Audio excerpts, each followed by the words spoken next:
पाखरीबास नगरपालिकामा रहेको यो गुम्बामा जाँदैछु मैले, जुन चिजलाई म 2.5 वर्षदेखि लगभग हेरिरहेको थिएँ बाटोदेखि होइन। आज चाहिँ त्यहाँ चाहिँ पुग्दैछु म छु बृहस्पति सर हुनुहुन्छ र त्यहाँ चाहिँ कोशी हाइवे रहेको छ। त्यो बाटो चाहिँ त्यहाँ देखिन्छ कोशी हाइवे। यो कोशी हाइवेको ठ्याक्क नजिकै छ। एकछिन बाइक रोकेर यदि तपाईँ आउनुहुन्छ भने बाइक रोकेर तल यहाँसम्म आउनु होला। यहाँदेखिको भ्यू तपाईँहरूलाई देखाउँछु म। सायद भ्यू त ब्रेथ टेकिङ नै हुन्छ। बाटो चाहिँ यस्तो छ, सिरी बनाइएको छ, मजाले जान सकिन्छ। र यहाँबाट यसरी हेर्दाखेरि यस्तो देखिन्छ।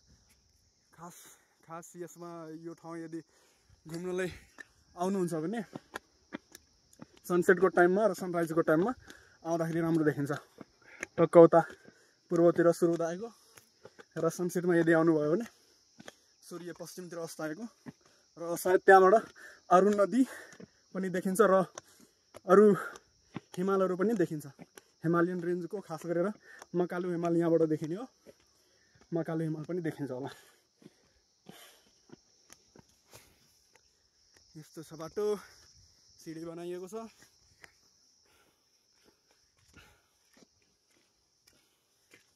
मलाई ठाउँहरू घुम्न धेरै राम्रो लाग्छ।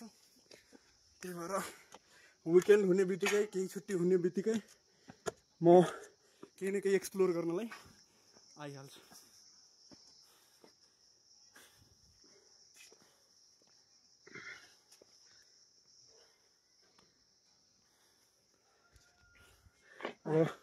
यो गुम्बामा त गुम्बा अहिले लक छ।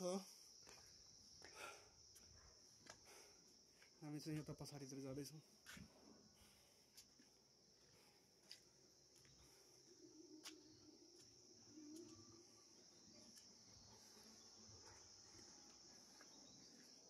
यहाँबाट अलिअलि चाहिँ मकालु हिमाल चाहिँ देखिँदैछ।